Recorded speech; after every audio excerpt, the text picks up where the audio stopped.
Hello dear student, आप सभी का बहुत बहुत स्वागत है आपके अपने यूट्यूब चैनल केवट एकेडमी में। तो दोस्तों, जैसे आपको पता है कि अभी हाल ही में त्रैमासिक परीक्षा चल रही है 2021 और 22 के लिए। ठीक है, तो आज मैं आप लोगों के लिए कक्षा 11वीं का हिंदी का पेपर की महत्वपूर्ण जानकारी एवं इम्पोर्टेंट क्वेश्चन लेकर आया हूँ। ठीक है फ्रेंड्स, जैसे कि आप लोगों को पता है कि मैंने बहुत सारी वीडियो इस चैनल पर अपलोड कर दिए हैं। ठीक है, जो भी कुछ सुबह वीडियो अपलोड की थी 9, 10, 11, 12 की। ठीक है, तो इसमें आप लोगों का बहुत अच्छा रिस्पॉन्स रहा था। तो इसी रिस्पॉन्स के साथ और इसी विश्वास के साथ मैं आप लोगों के लिए कक्षा 11 का हिंदी का सब्जेक्ट का पेपर लेकर आया हूँ आपके समक्ष। ठीक है दोस्तों, आपसे रिक्वेस्ट है, यूट्यूब पर बहुत सारे फर्जी चैनल चल रहे हैं। ठीक है, इसलिए आप गुमराह ना हो, सटीक जानकारी से पेपर दें। ठीक है, इसलिए सही चैनल पर आए हैं अभी आप लोग। ठीक है, सही जानकारी लेकर जाएं और गुमराह ना हो, ध्यान रखना। ठीक है फ्रेंड्स, यदि आप इस चैनल पर नए हैं तो चैनल कर लीजिए सब्सक्राइब और बेल आइकन कर लीजिए प्रेस। ठीक है, जिससे कि आपको इंपोर्टेंट जानकारी का नोटिफिकेशन आप तक पहुंचता रहे। ठीक है, हम आपको लोगों को ज़्यादा टाइम बर्बाद नहीं करेंगे। ठीक है,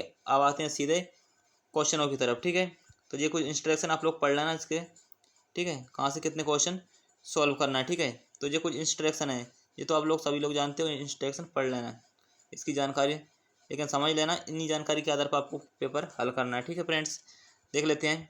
पहला क्वेश्चन है अपना, कबीर की भाषा को कहा जाता है, तो कबीर की भाषा को क्या कहा जाता था। ठीक है, तो कबीर की भाषा ऑप्शन ए ब्रज भाषा, परिष्कृत भाषा, अवधी भाषा और सदुक्कड़ी पचमेल खिचड़ी। तो इसको कहा जाता है सदुक्कड़ी पचमेल खिचड़ी। ठीक है, पचमेल खिचड़ी कहा जाता था। ठीक है फ्रेंड्स, इसके बाद खंड का पद्य के निम्न की रचना है, तो खंड का किसकी रचना थी, राम नरेश त्रिपाठी। जो किसकी रचना है, पद्य किसकी रचना है, राम नरेश त्रिपाठी। इसी प्रकार है, निम्न में से छायावादी कवि हैं, तो छायावादी कवि कौन कौन से हो सकते हैं, इसमें सुमित्र नंदन पंत हैं, दुष्यंत कुमार, मुक्तिबोध और त्रिलोचन।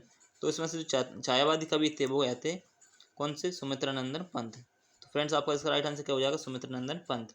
इसी प्रकार है, अमृत राय किस प्रसिद्ध लेखक के पुत्र थे, तो जो अमृतलाल थे किस प्रसिद्ध लेखक के पुत्र थे, ऑप्शन है महादेव वर्मा, शिखर जोशी और प्रेमचंद और जयनंद कुमार। तो ये राइट आंसर हो जाएगा अपना प्रेमचंद। ठीक है, जो अमृत राय थे वो प्रेमचंद के बेटे थे, ध्यान रखना।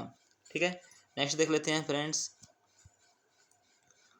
नेक्स्ट है आपका, कुएं की खुदाई किस औजार से की जाती है, तो कुएं की खुदाई की जाती है किस औजार से की जाती है, आप लोगों को पता है। तो कुएं की खुदाई की जाती है बसौली। ठीक है, बसौली जो औजार होता है उससे किया जाता है कुएं की खुदाई। ठीक है, इसके बाद जनसंचार के माध्यम हैं टेलीविजन, मोबाइल, इंटरनेट, पुस्तकें व समाचार पत्र और उपरोक्त सभी। तो इसका राइट आंसर हो जाएगा लगभग जनसंचार के सभी माध्यम हैं। ठीक है, ये भी है। ठीक है, टेलीविजन भी है, मोबाइल, इंटरनेट भी और पुस्तकें व समाचार पत्र भी हैं। इसका राइट आंसर क्या हो जाएगा, उपरोक्त सभी। ठीक है फ्रेंड्स, आई होप आपको ये दो क्वेश्चन, मतलब एक क्वेश्चन आपको क्लियर हो गया होगा। ठीक है, देखते हैं नेक्स्ट क्वेश्चन। अगला क्वेश्चन अपना यानी खाली स्थान। ठीक है फ्रेंड्स, इन खाली स्थानों को अच्छे से आप लोग देख लो। ठीक है, फिर अपन इसका आंसर देखते हैं। ठीक है, तो चित्रपट संगीत का पर्याय कहा जाता है, तो चित्रपट संगीत का पर्याय किसको कहा जाता है, तो यह इसका राइट आंसर है लता मंगेशकर। ठीक है, इसके बाद हिंदी भाषा का पहला समाचार पत्र है, तो कौन सा समाचार पत्र था, तो उदंड मारदंड था, ध्यान रखना कौन सा है, उदंड मारदंड। ठीक है, नेक्स्ट है अपना, वर्णों की गिनती पर आधारित छंद को क्या बोलते हैं, मात्रिक छंद, सॉरी, वर्णों की गिनती पर आधारित छंद को क्या बोलते हैं, वर्णिक छंद। ठीक है, और मात्रा के आधार पर किया जाता है उनको क्या बोलते हैं, मात्रिक छंद। इधर ध्यान देना आप लोग। ठीक है, देखो, यदि यहाँ पर वर्ण है तो आपका राइट आंसर होगा वर्णिक। ठीक है, यदि यहाँ पर मात्रा होता तो यहाँ पर आंसर क्या होता, मात्रिक। ठीक है, लेकिन यहाँ पर क्या दिया है, वर्णों की गिनती पर आधारित छंद को क्या बोलते हैं, वार्णिक बोलते हैं। ठीक है, तो आपका राइट आंसर यहाँ पे क्या हो जाएगा, देखो वार्णिक दिया है यहाँ पर, तो आपका राइट आंसर क्या हो जाएगा, वार्णिक। आई होप आपको ये याद हो गया होगा। इसके बाद तुम तो उल्लू हो वाक्य में शब्द शक्ति है, तो इस क्वेश्चन का आंसर आप लोग कमेंट करके बताना। ठीक है, तो जी आप लोगों के लिए मैं वर्क देता हूँ। ठीक है, ये सिर्फ एक क्वेश्चन दे रहा हूँ आपको, यदि नहीं आया तो मेरे को कमेंट करना, मैं आपको कमेंट बॉक्स में पिन कर दूंगा इस क्वेश्चन का आंसर। ठीक है फ्रेंड्स, तो इसको आप लोग ध्यान देना, इसका कमेंट बॉक्स में इसका आंसर देना है। तुम तो उल्लू हो वाक्य में शब्द शक्ति या तो लक्षणा है या फिर व्यंजना है। ठीक है, इसके बाद है, घनघोर वर्षा के समय कवि की आंखों में स्मृतियाँ उभर रही हैं, तो किस में उभर रही हैं, समाज की है या घर की है। ठीक है, तो आप लोग इसका भी राइट आंसर देना। ठीक है, ये दोनों क्वेश्चन आप लोग अच्छे से लिख लो। ठीक है, इन दोनों क्वेश्चनों के आप लोग कमेंट करके आंसर देना। देखते हैं कौन, जो भी स्टूडेंट सही आंसर देगा उसकी नेक्स्ट वीडियो में उसका नाम लिया जाएगा। ठीक है, उसकी स्क्रीनशॉट लिए जाएंगे, यहाँ पर बता दिए जाएंगे। तो ये व्यक्ति था, ठीक है। इसके बाद नेक्स्ट है, कबीरदास जी ने ईश्वर की सत्ता मानी है तो एक या चार, किसको मानी? तो एक को मानी, ध्यान रखना। एक ही महत्ता थी, किसकी? कबीरदास जी की, ठीक है फ्रेंड्स। नेक्स्ट है अपना, दुनिया सोती थी पर दुनिया की जीभ जागती थी, यह कथन प्रेमचंद की कहानी किसकी है? तो है नमक का दरोगा की है। किसकी है? नमक का दरोगा की कहानी से संबंधित है, ठीक है फ्रेंड्स। आई होप आपको फर्स्ट और सेकंड के लिए क्वेश्चन क्लियर हो चुका होगा, ठीक है। नेक्स्ट देख लेते हैं। नेक्स्ट है फ्रेंड, सत्य असत्य, ठीक है। यदि क्वेश्चन सत्य है तो उसके आगे सत्य लिखना है, और जो क्वेश्चन असत्य है उसके आगे असत्य लिखना है फ्रेंड्स, ठीक है फ्रेंड्स। तो देखते हैं थर्ड क्वेश्चन। तो क्वेश्चन थर्ड है अपना, पंचवटी काव्य महाकाव्य की श्रेणी में आता है क्या? पंचवटी महाकाव्य की श्रेणी में आता है क्या? नहीं आता। तो पंचवटी किस में आता है? खंड काव्य में, इसलिए जो क्या हो जाएगा? असत्य हो जाएगा, ठीक है। क्या हो जाएगा? असत्य, ठीक है। आप लोग इस टाइप से क्रॉस नहीं करना है, वहाँ पे क्या करना है? असत्य लिखना है, ठीक है, ये ध्यान रखना है। इसके बाद क्या है, भक्ति काल के प्रमुख कवि सूर, तुलसी, मीरा और कबीरदास हैं। तो कौन कौन से हैं? भक्ति काल के कवि सूरदास भी हैं और तुलसीदास भी हैं और मीराबाई भी हैं, ठीक है। तो इसलिए इसका राइट आंसर क्या हो जाएगा अपना? सत्य है। ये क्या हो जाएगा? सत्य हो जाएगा इसका राइट आंसर, यानी कि जो ऑप्शन बी वाला जो दूसरा क्वेश्चन है वो अपना क्या हो जाएगा? सत्य हो जाएगा, ठीक है फ्रेंड्स। यानी कि सूरदास भी भक्ति काल कवि है, मीराबाई भी हैं और तुलसीदास और कबीरदास भी, यानी चारों हैं, ठीक है फ्रेंड्स। नेक्स्ट देख लेते हैं। नेक्स्ट है अपना, पुरोहित बंशीधर अपने पुत्र को पढ़ा लिखा कर बड़ा आदमी बनाना चाहते थे। क्या बड़ा आदमी बनाना चाहते थे? नहीं। तो क्या बनाना चाहते? अफसर बनाना चाहते थे, इसलिए ये क्वेश्चन क्या हो जाएगा अपना? गलत हो जाएगा फ्रेंड्स। क्या हो जाएगा? ये क्वेश्चन अपना गलत हो जाएगा, ठीक है। इसके बाद है, मियाँ नसरुद्दीन केवल 5 किस्म की रोटियां पकाने के लिए मशहूर थे। क्या 5 रोटियां पकाना जानते थे? नहीं, 56 प्रकार की जानते थे वो। कितनी? 56 प्रकार, इसलिए ये भी क्या हो जाएगा अपना? गलत हो जाएगा। इसी प्रकार है, स्वर कोकिला सरोहिणी नाडियों को माना जाता है। किसको मानते थे? स्वर कोकिला। देखो, सरोहिणी नाडियों को नहीं मानते थे, किसको मानते थे? लता मंगेशकर को, इसलिए ये भी क्या हो जाएगा अपना? गलत, ठीक है, यानी कि असत्य हो जाएगा ये भी। सुमित्रा नंदन पंत प्रकृति के सुकुमार कवि हैं, ये क्या हो जाएगा? सत्य है, ठीक है। अपना क्या हो जाएगा? दूसरा और छठा, ठीक है फ्रेंड। कौन सा हो जाएगा अपना? दूसरा और छठा। दूसरा और छठा आपका क्या हो जाएगा? सत्य हो जाएगा, दूसरा और छठा, ठीक है। और बाकी सारे क्या हो जाएंगे? असत्य हो जाएंगे फ्रेंड्स। आई होप आपको फर्स्ट सेकंड थर्ड क्वेश्चन समझ आए होंगे। नेक्स्ट क्वेश्चन देख लेते हैं। अब है अपने सही जोड़ी मिलाना है, ठीक है फ्रेंड्स। तो सही जोड़ियों का उचित मिलान करना है, ठीक है फ्रेंड्स। कबीरदास जी का जन्म कहाँ पर हुआ था? तो कबीरदास जी का जन्म हुआ था लहरतारा। कहाँ पर हुआ था? लहरतारा में हुआ था कबीरदास जी का जन्म, ठीक है। तरसी जीरो मायरो, यानी कि इसमें तरसी नहीं क्या है? नरसी जीरो मायरो, ये किसका है?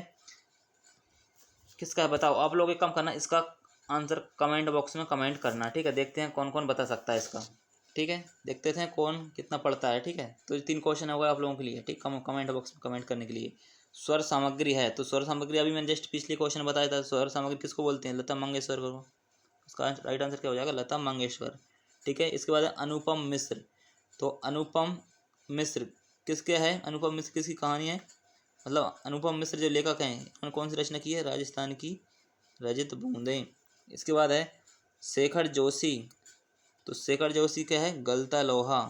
इनकी रचना कौन सी है? गलता लोहा, शेखर जोशी की। इसी के साथ साथ देख लेते हैं फ्रेंड्स, कहानी उपन्यास सम्राट किसको बोलते हैं? यानी कि मुंशी प्रेमचंद को बोलते हैं कहानी सम्राट, कहानियाँ या फिर उपन्यास सम्राट। आई होप आपको क्वेश्चन समझ आ रहे होंगे, ठीक है दोस्तों। यदि क्वेश्चन समझ आ रहे हो, यदि आपको मेरी मेहनत अच्छी लग रही है तो वीडियो को लाइक जरूर करना है, जिससे क्या होता है? हमारा मोटिवेशन बढ़ता है और हम आपको जल्दी से जल्दी मोस्ट इम्पोर्टेंट जानकारी उपलब्ध कराते रहेंगे, ठीक है फ्रेंड्स। नेक्स्ट देख लेते हैं क्वेश्चन 5, ठीक है। क्वेश्चन 5 अपना, एक वाक्य में उत्तर देना अपन को, ठीक है। क्वेश्चन 5 के एक वाक्य में उत्तर देना। मीराबाई आजीवन कृष्ण किस इष्ट देव की आराधना करती थी? मतलब मेरे मुख से निकल गया, ठीक है। तो इसका राइट आंसर क्या हो जाएगा अपना? कृष्ण ही हो जाएगा। क्या हो जाएगा? कृष्ण। पहले का राइट आंसर क्या हो जाएगा? कृष्ण। तो मीराबाई किसकी भक्त थी? कृष्ण की थी। ईद का चांद होना मुहावरे का अर्थ क्या हो जाएगा? तो ईद का चांद का मुहावरे का अर्थ क्या हो जाएगा आपके पास? यानी कि बहुत दिनों के बाद दिखाई देना, ठीक है, यानी बहुत दिनों के बाद दिखाई देना। इसी के साथ साथ किन्हीं 2 महाकाव्यों एवं दो खंड काव्यों के नाम लिखिए। तो ये क्या हो जाएगा? देखो आप लोग सुन लो, महाकाव्य कौन कौन से हो जाएंगे? रामायण एवं महाभारत, ठीक है। महाकाव्य कौन कौन से हो जाएंगे? देखो मैं आप लोगों को यहाँ पे लिख देता हूँ। M4 क्या हो जाएगा, महाकाव्य, यानी कि रामायण और महाभारत, महाभारत, ठीक है। इसी के साथ साथ केप और खंड काव्य हो जाएगा यहाँ पर, ठीक है। तो खंड काव्य कौन कौन से यहाँ पर, एक तो है पंचवटी, एक हो जाएगा सुदामा चरित्र,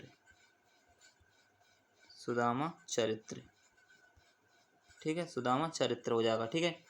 तो ये तो क्या थे अपने महाकाव्य और खंड काव्य, ठीक है। तो ये क्या है आप रामायण और महाकाव्य, महाभारत क्या हो जाएगा अपने महाकाव्य, और पंचवटी और सुदामा चरित्र क्या हो जाएगा अपने खंड काव्य, ठीक है। तो ये ध्यान रखना है, ठीक है फ्रेंड्स। आज अब आपको यहाँ तक समझ आ रहा होगा। इसके बाद है मुझे केवल 5 रुपये चाहिए, वाक्य को शुद्ध करके लिखिए, ठीक है। मुझे केवल 5 रुपये चाहिए, इसका वाक्य को शुद्ध करके लिखना है। आपको पास ये क्वेश्चन भी क्या है, होमवर्क के लिए है, ठीक है। देखते हैं कितने फ्रेंड्स कमेंट करके इसका आंसर देते हैं। इसके बाद है भक्ति काल को कितने भागों में बांटा गया है, नाम लिखिए। तो भक्ति काल को 2 भागों में बांटा गया, निर्गुण और सगुण। सभी लोगों को पता है भक्ति काल को कितने भागों में बांटा गया है, 2 भागों में, ठीक है। भक्ति काल को 2 भागों में बांटा गया है, निर्गुण एवं सगुण। इसके बाद है छठा, कबीरदास जी ने कुमार को किसका प्रतीक माना था, गुरु का प्रतीक माना था, ठीक है। तो क्या हो जाएगा, गुरु आंसर हो जाएगा। इसके बाद है सातवां, छायावाद के आधार स्तंभ कवियों के नाम लिखिए, ठीक है। तो ये भी आप लोगों के पास एक आंसर हो जाएगा कमेंट करने के लिए, ठीक है। लगभग इस वीडियो में आपके पास 3 से 4 क्वेश्चन हो जाएंगे कमेंट करने के लिए फ्रेंड्स, ठीक है। तो इसको भी आप लोग कमेंट करके आंसर देना है, ठीक है। आप देख लेते हैं नेक्स्ट क्वेश्चन। नेक्स्ट क्वेश्चन है फ्रेंड्स क्वेश्चन नंबर 6, 7 और जितने भी हैं लास्ट तक। तो भक्ति काल को स्वर्ण युग क्यों कहा जाता है, ठीक है। अब इन सारे क्वेश्चन मिलेंगे आप लोगों को पार्ट 2 में, क्योंकि ये वीडियो काफ़ी लंबी हो जाएगी, इसलिए आप लोग एक काम करो, इसको इन क्वेश्चनों को देख लो, ठीक है। आप लोग या तो आप सर्च कर लेना, ठीक है, या आप मेरे को कमेंट करके बता देना, मैं नेक्स्ट पार्ट ले आऊँगा, ठीक है। भक्ति काल को स्वर्ण युग क्यों कहा जाता है, इसके अथवा में मीराबाई ने कृष्ण की भक्ति किस रूप में की है, ठीक है। तो ये हो जाएगा, इस टाइप से आप लोग इसका स्क्रीनशॉट ले लो। नेक्स्ट है आपका प्रगतिवाद की 2 विशेषताएं लिखी है, ठीक है। इस टाइप से जो क्वेश्चन है। इसी के प्रकार राम भक्ति शाखा के प्रमुख कवि तुलसीदास जी ने अपनी प्रसिद्ध रचना, ठीक है, ये क्वेश्चन हो जाएगा, ठीक है। नेक्स्ट क्वेश्चन है फ्रेंड्स, आप लोगों के लिए बिल्कुल सटीक क्वेश्चन लेकर आया हूँ, ध्यान रखना, ठीक है। गुमराह मत होना दोस्तों, इधर उधर फालतू भटक के, अभी बोल रहा हूँ आप लोगों से, ठीक है। इसके बाद है राम भक्ति शाखा के प्रमुख कवि तुलसीदास ने अपनी प्रसिद्ध ग्रंथ रामचरितमानस मुख्य रूप से किस छंद में लिखा है, ठीक है। तो इस टाइप से क्वेश्चन है, आप लोग इनको लिखना, ठीक है। नेक्स्ट है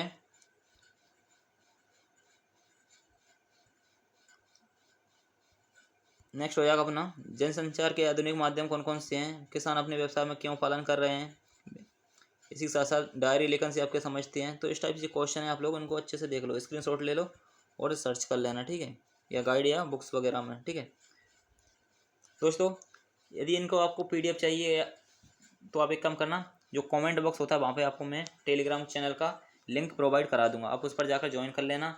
जो भी समस्या होगी मैं आपको वहाँ पे बता दिया करूँगा, ठीक है। जो भी वीडियो आएगी एग्जाम से संबंधित जो भी अपडेट होगी, ठीक है, मैं आप लोगों को इन्फॉर्मेशन सटीक देता रहूँगा, ठीक है। नेक्स्ट है आपका बिरादरी का सही सहारा होता है, ठीक है। तो ये आपको कुछ उत्तर देना है, ठीक है। गलत लो आपने अभी देखा था, ठीक है, किसने किससे कहा, किस प्रसंग में कहा गया है, या कथन किसका सार्थक रहा है। तो इस टाइप से आप लोग देख लेना, ठीक है। तो ये अब अगला है आपका गद्यांश, ठीक है। ये गद्यांश है, गद्यांश को पढ़कर आपको इसका आंसर देना है, ठीक है फ्रेंड्स। गद्यांश को पढ़कर आंसर देना, इसको आप लोग स्क्रीनशॉट ले लो, ठीक है। नेक्स्ट है, देखो इसके जो आंसर हैं, हमारे ऊपर किसका उपकार है, इसी में से देख कर लिखना अपन को, ठीक है। इस गद्यांश में से लिख कर मतलब इसी में से पढ़कर इसके आंसर देना है अपन को, ठीक है, इतने सारे क्वेश्चनों के, ठीक है फ्रेंड्स। नेक्स्ट है उपयुक्त गद्यांश का शीर्षक इसी में से लिखना है, ठीक है। नेक्स्ट है इसी में, फिर अगला अथवा में, या तो ये कर लेना या फिर ऊपर वाला कर लेना, कोई सा एक करना है आपको, ठीक है। इसके जो आंसर है, इसका ये जो क्वेश्चन है, ठीक है, इस गद्यांश में पढ़कर नीचे इसका आंसर देना है। इसी पर 21 क्वेश्चन है, ठीक है। इसमें क्या दिया है, गद्यांश दिया है, ठीक है। इसी प्रकार दिया है क्वेश्चन नंबर 22 में आपको क्या लिखना है, एक पत्र लिखना है नगर निगम को।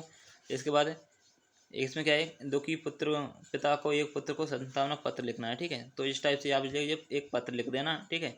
इसी के साथ साथ देख लेते हैं नेक्स्ट है आपका आखिरी क्या है, निबंध लिखना आपको, या तो वर्तमान समस्या कोरोना पर लिखना, या पर्यावरण प्रदूषण पर, या विज्ञान और समाज पर, या मोबाइल और इंटरनेट का प्रयोग करके, या जल ही जीवन है। तो इतने मतलब 5 ये प्रकार दिए हैं, कोई सा एक करना है आपको, इसमें से निबंध बताना है, ठीक है फ्रेंड्स।